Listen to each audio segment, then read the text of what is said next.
Hello, everyone, and either welcome or welcome back to the Gender Libertarian Podcast. If you do like this, please rate, comment, and subscribe.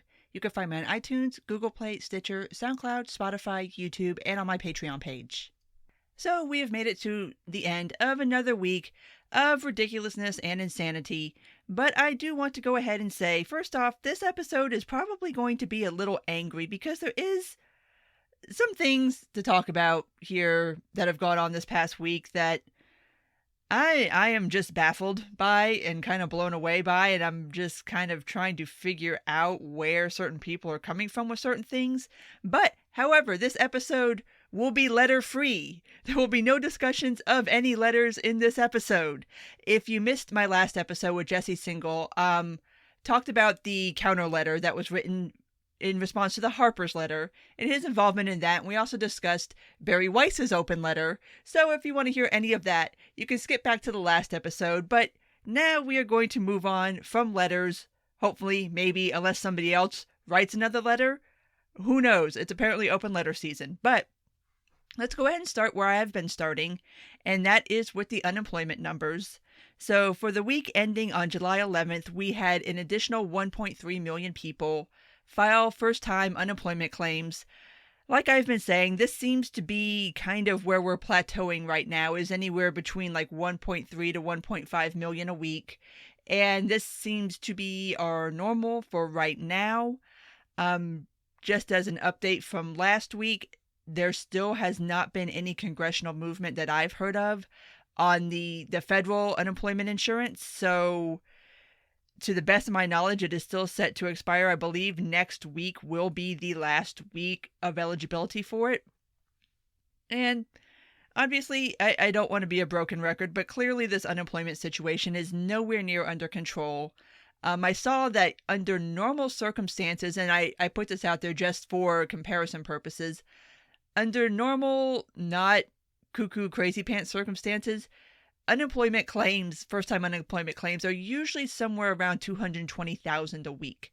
So clearly we are way, way, way past that. And like I've been saying, it's better than the 9 million and the 6 million that we were getting in the first couple of weeks. But this has still just been a steady over 1 million a week. We've been here for 17 weeks now straight of over 1 million new claims each week. The federal, like I said, the federal unemployment insurance is about to run out. And August is going to suck. If you are on the federal unemployment assistance, I really don't know what to tell you at this point. Like I said, I've not seen any kind of congressional movement on this. So I will cross my fingers for you and hope that something gets figured out, because like I said, this is not, I think everybody thought that by this time that the unemployment situation would be drastically better than it currently is, and clearly this is a situation that is not anywhere near under control. It's a situation that is still ongoing. We're still losing new jobs every week, and I'm worried about what's going to happen, not only now if we go into a second lockdown, but obviously if people lose that $600 a week, that's going to affect the economy too, because all of a sudden these people are not going to have expendable income, let alone possibly income to actually pay their bills, to pay their rent, their mortgage, their whatever. So this is going to be rough no matter what. So buckle up, everybody. August is probably going to suck on the economic/unemployment side of things, but to a tiny bit of good news, also piggybacking off of a topic I talked about last week, the student visa situation. Like I pointed out, there were several lawsuits filed against the Trump administration pertaining to the policy that was put out that if you were already in the United States on a student visa and that your university was going to either like have full-time online classes or not have enough in-person classes for you to meet the minimum that would normally exist for you to have to like go attend to keep your student visa current. Yeah, that got rescinded without it even really having to go to court. So the Trump administration backed off of that. So if you are a student and you are here on your student visa, you're here on your F1 visa, and your school has gone to a fully online format or a hybrid format, you're good. You can still stay, which that's great. Wonderful news. I wish we could get to a point where immigrants writ large didn't have to deal with these sorts of situations all the damn time where you're constantly, it's like, it's not as bad right now because there's so many other things going on right now, but just these constant seismic shifts in policy that leave you kind of wondering, like, what is my legal status? Can I stay? Do I have to go? What do I have to do? Like this constant panic that you have to deal with as an immigrant until you have full legal status in the U.S. under the Trump administration has just been, I can't imagine. It has to have been so stressful on these people. And even those who are trying to quote unquote do it legally, they get fucked with too. So it's just such an insanely stressful situation. I wish that it wasn't this way. Hopefully, maybe in the future it won't be. I don't know. I have no idea what's going to happen in November, but at least for right now, there's a little ray of sunshine on the immigration front to where we're not kicking out all these students who are already here and are not violating anything through any fault of their own. Like I said, they have no control over this. They don't control whether their university is going fully online or not. So thankfully, they get to stay, continue their education on schedule in the United States. But moving on to a story that probably would have gotten a lot more attention if this country would stop being so absolutely goddamn crazy pants all the time. On Wednesday night, there was what was originally thought to be a Twitter hack. For about an hour or so on Wednesday night, all of the blue checks were locked out of posting on Twitter, and it was the most glorious hour ever. Now, I'm just kidding. To all my blue check friends, I love you guys, and I missed you. But what happened was somebody, and like I said, I'm going to keep putting hacked in air quotes until we get to what actually happened. Somebody hacked into Twitter and took control of several prominent blue check accounts. I know they got Joe Biden's, they got Barack Obama's, they got Elon Musk's, they got a couple of other ones, and they pushed out like this cryptocurrency scheme where it was like people were thinking that obviously it's Joe Biden or Barack Obama or whoever saying that, hey, if you send me some of your Bitcoin, I'll send you a whole bunch of mine later on. Which, first off, I know Bitcoin ain't what it used to be, but guys, we are in the middle of a global pandemic and an economic crisis. Ain't nobody giving away Bitcoin right now, okay? Nobody is giving away Bitcoin. Do not fall for that. But apparently people did, and it seems like the hackers, well, I keep calling them hackers, they're not really hackers, but anyway, I think they got away with about $180,000 worth of Bitcoin.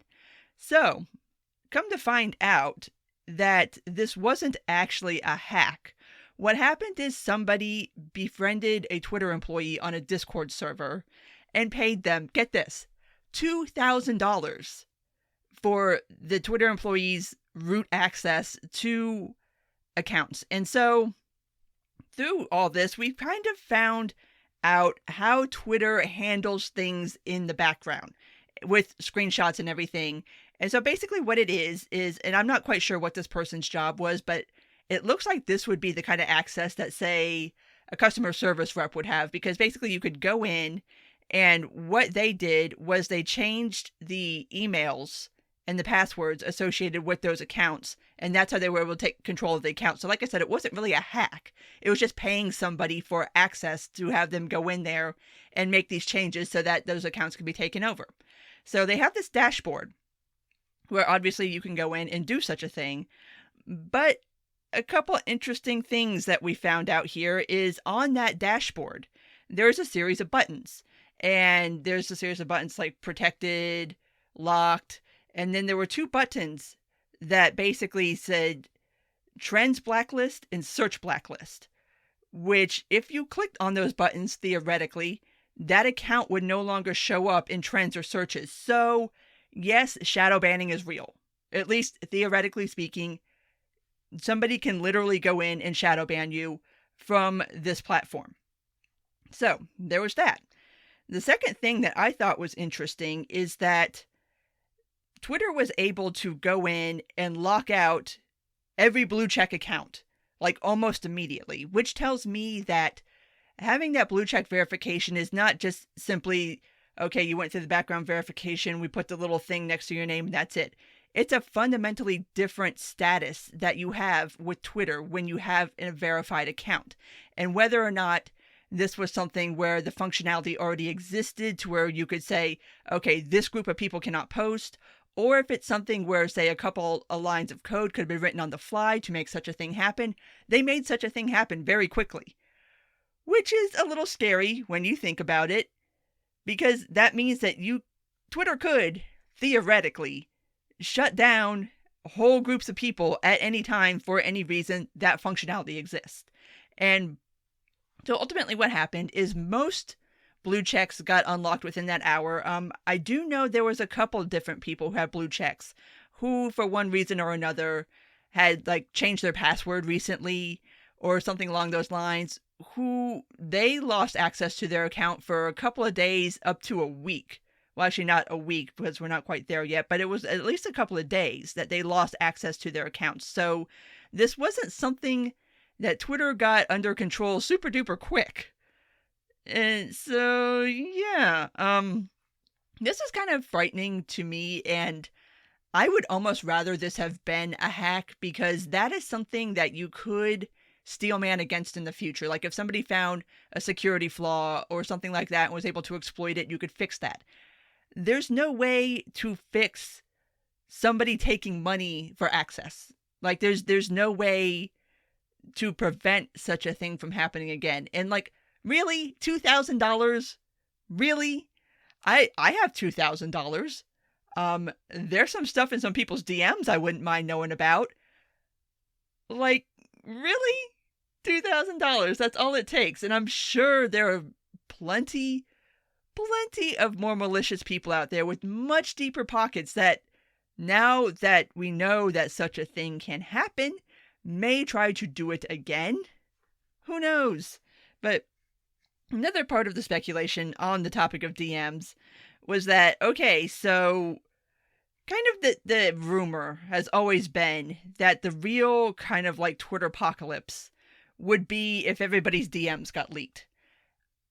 Knowing what we know now after this hack/payoff, I mean, technically that could happen very easily, because obviously if you change somebody's email and then you change their password, you have complete control over their account, including what's in their DMs. So, while that sounds a bit trivial, I don't know if some big name people would particularly like having their DMs broadcast out to the whole world. So, yeah, just a little weird series of events that, like I said, under normal circumstances probably would have got a lot more attention, but the country is just in such a weird fucking place right now that it almost seems weird to talk about a Twitter hack. But yeah, that's kind of scary, especially leading up to the election season, that, theoretically you could pay somebody to have that kind of access to every account on Twitter, and that there are certain functionalities in the background of Twitter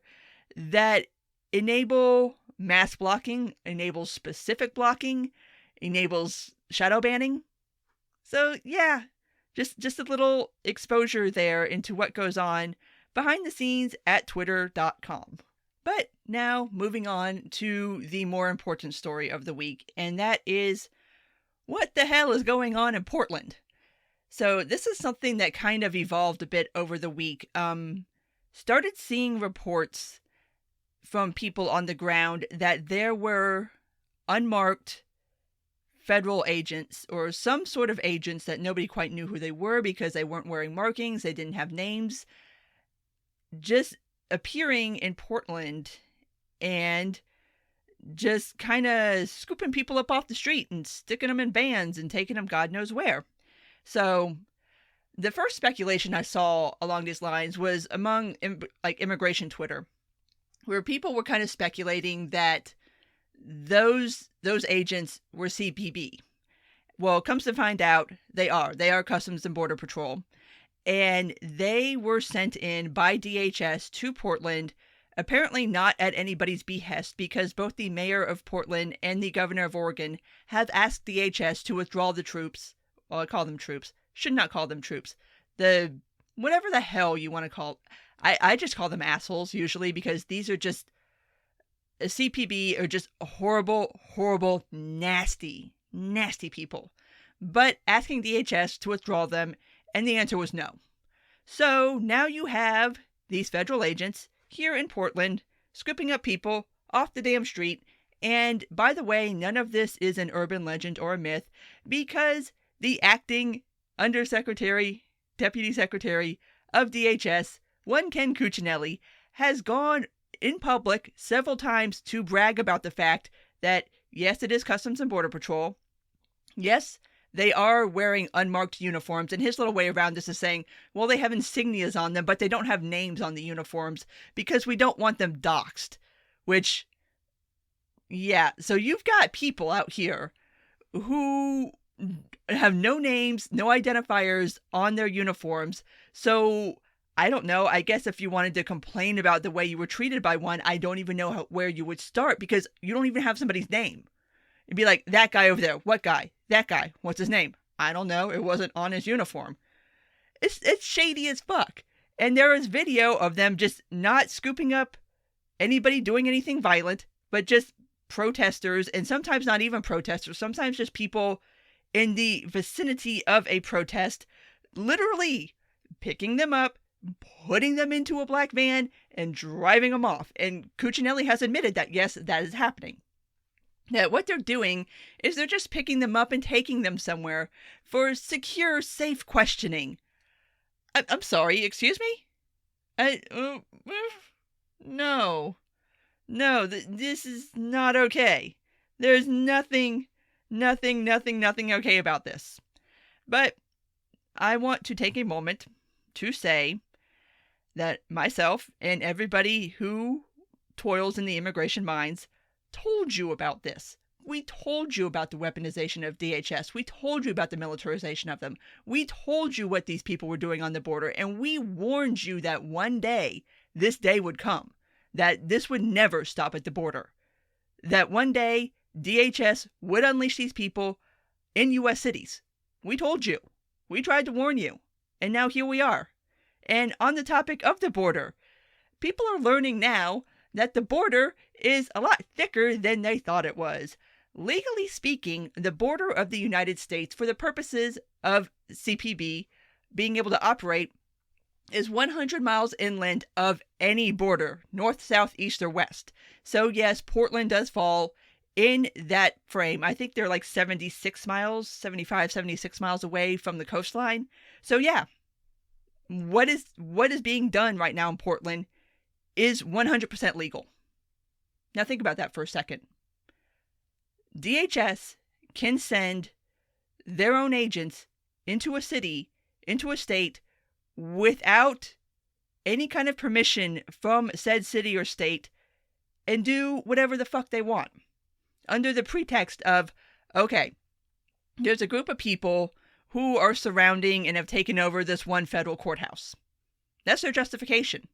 And the list of things that DHS released as justification for why they needed to send CPB in is almost laughable. It's almost fucking laughable how thin this excuse is. Basically, it's a list of grievances that involve graffiti. Lots of graffiti, all the way down the list. And they shot a couple of fireworks at cops, apparently. Why this isn't Portland PD's problem, I'm baffled. I don't know. That sounds like a local problem, not a fucking federal problem. And basically, it's under the pretext of, oh, well, this is federal building adjacent, so we can send in federal agents into a city to start picking up people off the fucking street. And I'm just like, I'm blown away by the amount of people, even people who consider themselves libertarians, who are okay with this. Listen, I don't support, I'm assuming these people are Antifa or related to them somehow. It's Portland, whatever. They're probably a bunch of dirty, smelly, hippie Marxists. I don't care. They have rights too. They have the same rights that I do, and that you do, and that everybody else in this country does. And if I don't want to see such a thing happen to anybody that I like, or that I agree with, or is on my side or part of my tribe, ideologically, to be consistent, I have to be opposed to when that kind of behavior is done against somebody who I don't agree with, or who isn't on my side or who isn't part of my tribe. There's a lot of people out there trying to justify this shit, and I'm sorry, no. No, that's not ideologically consistent. You don't get to say, oh, because they're Marxist, or they're Antifa, or they're whatever, which I don't have any proof of any of this. I don't know who the hell these people are. All I know is they're a bunch of people, they've taken over a federal courthouse, did some graffiti, and attacked Portland PD. Why the fuck any of this is DHS's concern, I don't know. But they've made it their concern. They've gone into a city. They are literally snatching people off the street and putting them in vans. Like, I'm sorry. No, I'm not okay with that. I'm not going to support that. There is no way that I am ever going to be like, okay, just because it's that group of people, I'm A-okay with the federal government sending in federal troops to pick people up off the street. That's not okay. There's no way, shape, or form, and I don't understand how anybody who identifies as a libertarian can possibly be okay with this. This is the shit that you people have been worried about for fucking decades. Where are you at now? Or was it just that you only worried about it happening to your people or the people you liked? Like, and I've been pretty clear about how I feel about people who destroy property in order to protest. I think it's stupid. I think it's a waste of time. I think it's doing the absolute least. I would rather see this kind of energy be put towards actual policy reform. But all that being said, I'm not going to support somebody having their constitutional rights violated just because they're doing some shit I don't agree with. That's not how this works. If you're going to defend people's rights, you have to defend everybody's. It's just like free speech. If you want the right to say what you want to say, well, you have to give that right to somebody else. If you don't want to be scooped up off the street, you don't want to be black-bagged, well, then you better damn well say something when somebody else is. And I am just so baffled by some of the responses to this. I'm shaking my damn head because I don't understand. I don't get it. But to bring it back to something along the lines of we tried to tell you, most native-born people in the United States don't ever really have any kind of interaction with the enforcement arms of DHS. Usually, we deal more with like the surveillance problems, warrantless wiretapping, peeping in on people's internet stuff like that DHS does. Usually, unless you are on the border or you are here as an immigrant, you don't typically ever have to deal with CPB or ICE. Those are the enforcement arms of DHS. And now, I mean, and Cuccinelli has been very open about this, that not only are they not planning on ever leaving Portland, they plan on doing this in other cities. He has said he plans on taking this nationwide. And between where CPB can organize and where ICE can organize, they can do that. They can legally do that. And now you guys are about to see just how nasty, just how bad these organizations are, and how bad DHS is in general. Because this is an organization that, of all of the things that have happened during the Trump administration, what has happened to DHS is the most frightening part of it that nobody ever talks about unless you deal with immigration issues, because you typically don't think about it. So let me tell you about DHS. This is an organization that is staffed by hardcore Trump loyalists. That's how you get a job in DHS, first of all. Second off, there has not been a Senate-confirmed head of DHS, of ICE, of CPB for years. Literally fucking years. And that is because the Trump administration knows that the people who are right now in the acting position, first off, would never make it through a Senate confirmation hearing. Not in a million years. And also, by keeping it in this acting position, that makes it very easy for Trump to fire anybody who doesn't do what he wants them to do. It has been the most corrupted, politicized organization in the executive branch. It's absolutely fucking insane, and people are about to find out, because now that you have CPB in a city, you're about to find out just how unaccountable these people are. Just how really lawless and just, they can pretty much do anything they want. Honestly. both CPB and ICE pretty much have free reign to do whatever the hell they feel like. And people are about to find out. And that does not make me happy.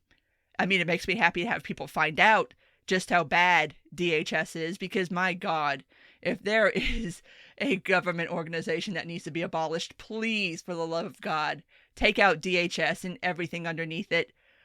Burn it to the ground, salt the earth, and swear to never, ever, ever make an organization like that ever again. Because there's no accountability. Like I said, it's completely under the control of Donald Trump. Because like I said, none of these people have been Senate confirmed. I mean, they could be fired at will. It's nuts. It's absolutely fucking nuts. So I pray that they don't stay in Portland, although some say that Cuccinelli is trying to be hyperbolic just for the sake of doing it. I've toiled in the immigration mines long enough to know that, no, these people are every bit as awful and every bit as just horrifying as they claim to be. And it's just, oh my God. If this starts to go nationwide, if this starts to happen in more cities, I don't know what's going to happen. I keep waiting. I mean, for everybody who was all torqued over states mandating lockdowns and mask wearings, well, guess what? There's federal agents in Portland right now, nameless, that are just acting with impunity. Where y'all at? Like, it's happening. It's fucking happening over there in Portland right now. The thing that you were afraid of is happening in Portland. So where are you at? I'm baffled by this. And I'm baffled by the amount of people that want to support it. Like, no. It's not okay. It should scare the fuck out of you. It really should. Because you might want to fight this now before they show up in your city. Because it's not going to be a good day. I mean, these are not nice people. These are not people that are known for having super high regard for human life. They're bad people that will not be held accountable for anything that they do. Like, I cannot begin to tell you how many lawsuits have been filed against CPB for the way they have treated immigrants, and nothing sticks. Nothing fucking sticks. They face no repercussions. It's absolutely nuts what these agencies can get away with. And so, if this is the thing that brings everybody to the table on that, okay, but my God, I do not want any of you to ever have to deal with any of these organizations, because like I said, good luck. Good fucking luck. But moving on to the last thing that I want to talk about, which also just makes me kind of shake my damn head. And honestly, I didn't even want to talk about this story, because honestly, I thought the whole thing was stupid to begin with, and then people started digging in on each side, and it just became this whole intra-fight within libertarianism about a tweet. Like, let me just go ahead and start at the beginning and read the damn tweets, and then give you my thoughts about the arguments that have erupted around the tweets. On July 10th, Joe Jorgensen, who is the LP nominee for president this election cycle, tweeted out, "It is not enough to be passively not racist. We must be actively anti-racist. Hashtag Black Lives Matter. Hashtag Vote Gold." She explained herself a little more in a follow-up tweet, saying, "Black Lives Matter means standing in solidarity with a mourning black community as we fight together to end qualified immunity, police brutality, sentencing disparities, and the war on drugs, not support of any organization by that name." Obviously, this generated a shit ton of controversy in the libertarian community, and the reason I tweeted about it because I have some questions, and we'll get there in a minute when I kind of explain my take on this, but ultimately I was just going to let it go because, I mean, if you're on Twitter for any amount of time, eventually you're going to say something that is phrased less than artfully, or is kind of sloppy, or people take it in a way that you didn't mean it. It happens. Everybody fucks up on Twitter. I've done it. You've probably done it too. It happens. And so I personally wasn't going to make a big deal out of this. Like, okay, she messed up. She explained herself in the second tweet. All right, whatever. And then actually, the next tweet after that, the top reply, is actually from the Libertarian Party, and I want to read theirs too. As a reminder to many, there is indeed a nonprofit organization called Black Lives Matter that espouses itself as Marxist. There is also a nationwide movement of millions seeking policing and justice reform that goes by the same name. One matters far more than the other. I wanted to point out that tweet because I can understand that sentiment. Like, I draw a distinction between the phrase Black Lives Matter and what I call BLM Inc., which Black Lives Matter Inc. is expressly Marxist in their principles. They make no bones about it. It's right there on the front page. I mean, that is what it is. But the phrase Black Lives Matter predates the organization. I mean, that goes all the way back to Ferguson. So I am more than willing to separate out the phrase from the organization. And in the service of making an argument over what words should be wrestled away from the Marxists and which ones shouldn't, I think there should be something along the lines of trying to take back Black Lives Matter. Because like I said, it predates the organization. It's about something that's a lot wider than what the organization represents. But anyway, I was like, okay, whatever, it is what it is.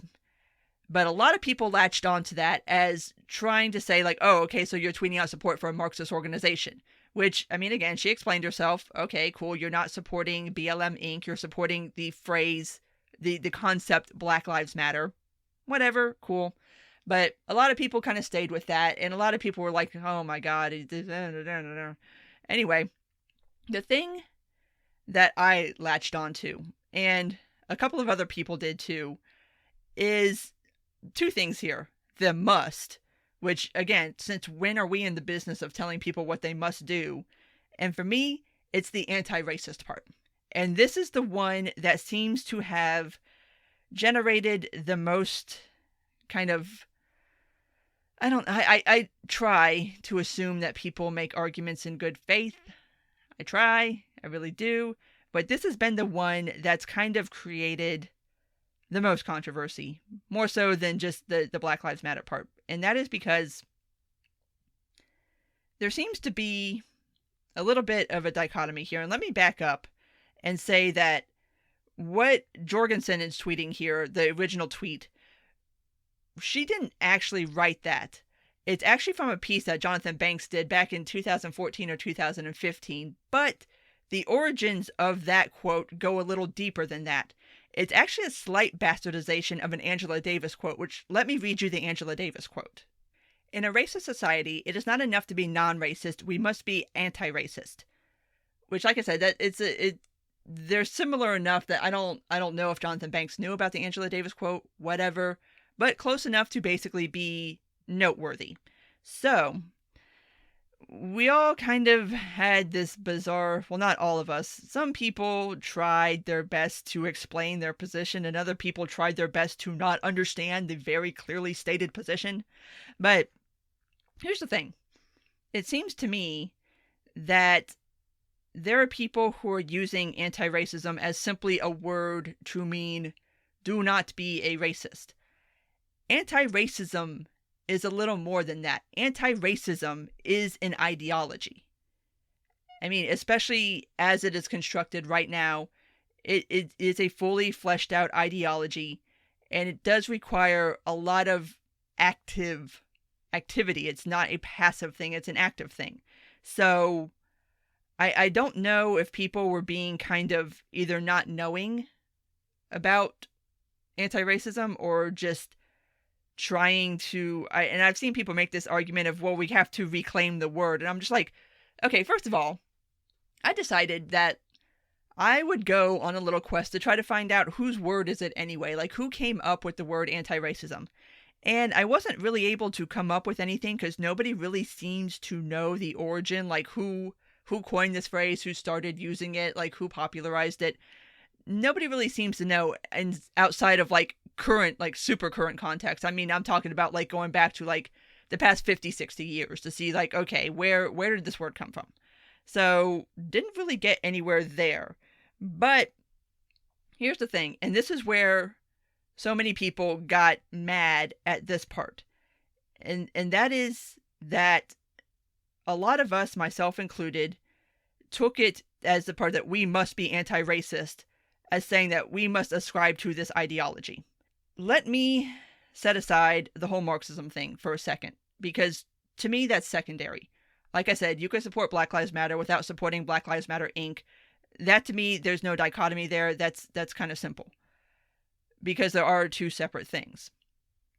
Anti-racism, as an ideology, requires you to center race above everything, and kind of requires you to see racism everywhere in everything. And this reminds me a lot of my problems with intersectional feminism, in that intersectional feminism requires you to center your gender in everything and see misogyny in everything. And for me, I am not ever going to ascribe to an ideology that reduces me to the sum of my parts. I am not my melanin level. I am not my genitalia.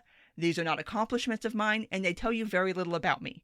So anything that tries to seek to reduce an individual down to biology is immediately a no-go for me, and it should be a no-go for any libertarian. It's anti-individual.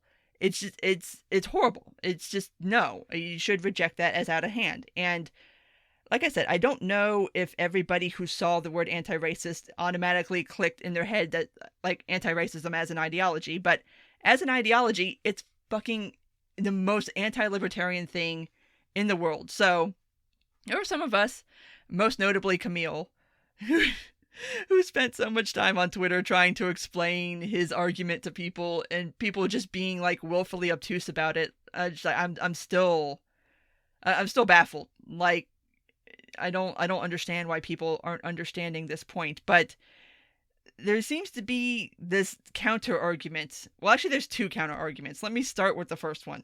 And that is, like I referenced before, this idea that, well, that's what the word means now, and that's how it's being used now, but we have to take it back from those people and make it mean what we want it to mean, which is just basically oppose racism. And to me, I don't understand the point of that. Like, why waste time and energy trying to reclaim a word when you could just make another word and have that be what you want anti-racism to mean? Like, why not just create your own word and your own ideology as a counterpoint to anti-racism to say, okay, you can be you can be not a racist, you can support certain things, but you don't have to go balled out anti-racist and do kind of what is being prescribed. Because let me try to explain. I found a good quote that I think encapsulates what anti-racism means right now in 2020. This is from Robert J. Pattinson, who is an African-American studies professor at Georgetown University. Anti-racism is an active and conscious effort to work against the multidimensional aspects of racism. He also added that we need to collectively shift our thinking of racism as conscious, internal, overt actions to unconscious, covert, and unintentional actions. He added that while racism can happen individually, it often happens institutionally. So, here's what anti-racism is here in 2020, and this is what is in, like, White Fragility. This is what's in Kendi's book, How to Be an Anti-Racist, is this idea that racism exists everywhere, in everything, and that you can be a racist without even knowing that you're being a racist. Which, what the fuck? Like, wow.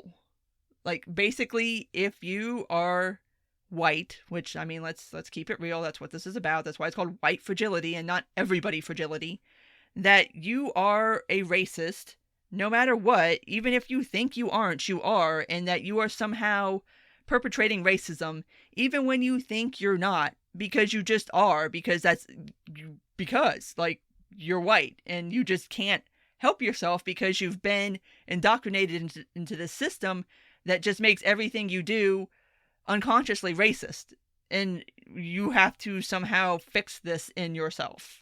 So obviously this is something that goes a little deeper than just saying, hey, I want to abolish QI, or I want police reform, or I want systemic change in our criminal justice system. This is something that is insidious on a very deep level.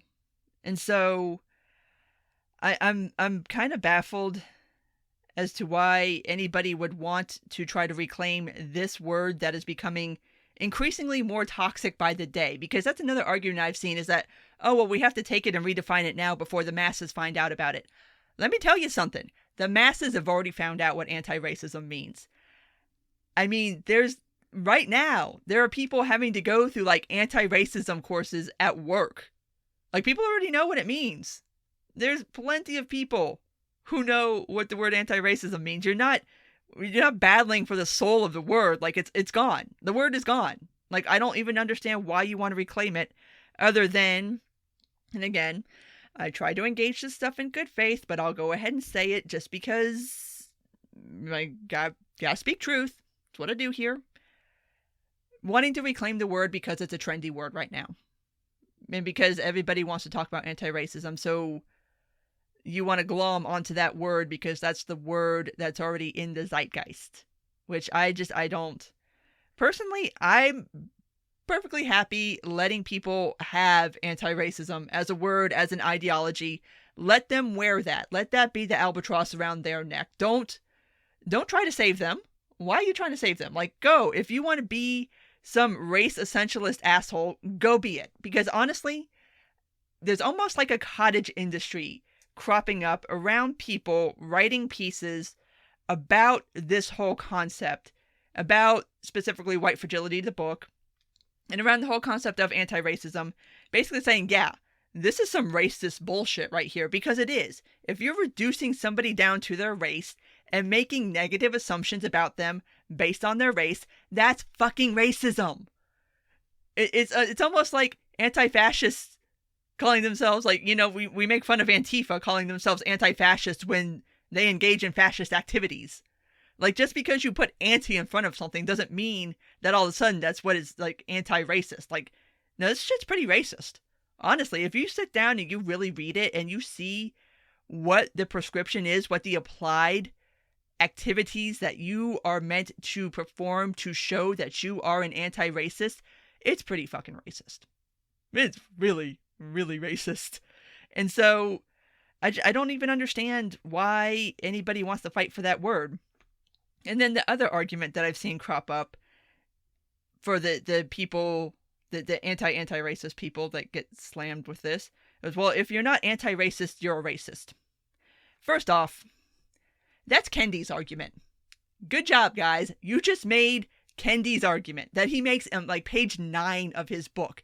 And to be sure, there is a very distinct line drawn between being non-racist and being anti-racist. There are two separate things.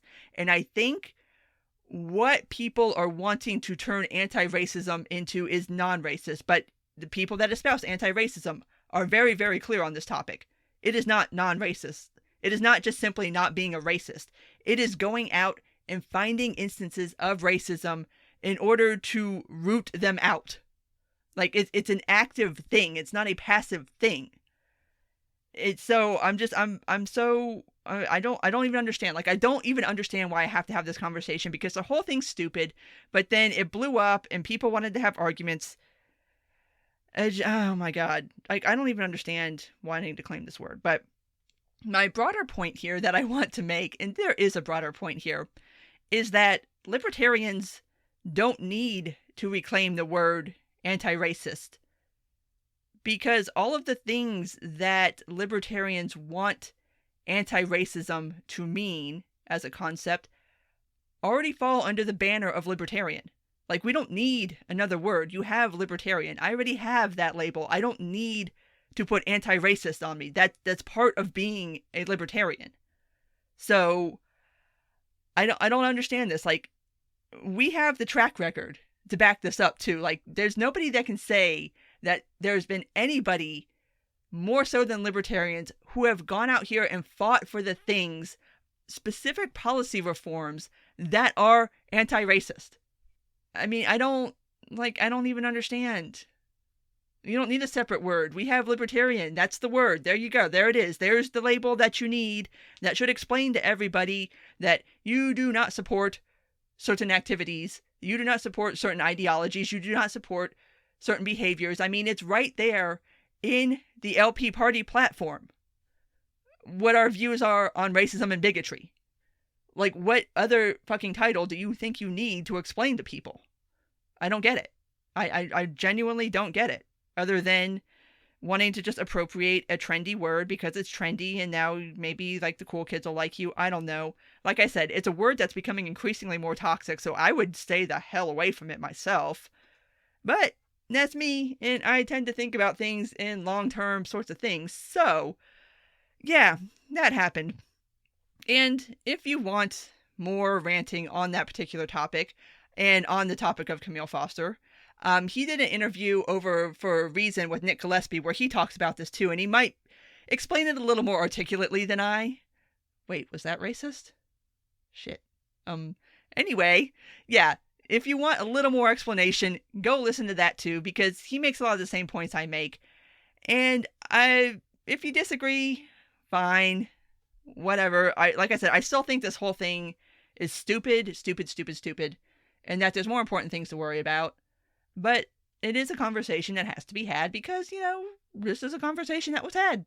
And this is my podcast, and this is what I cover, so I kind of can't get away with not talking about it. So, I've said pretty much everything I want to say on that, and so on this point, I'm going to go ahead and wrap this up. So, if you did make it this far, thank you for listening, as always. And if you do like this, please rate, comment, and subscribe. You can find me on iTunes, Google Play, Stitcher, SoundCloud, Spotify, YouTube, and on my Patreon page. Take care, and until next time.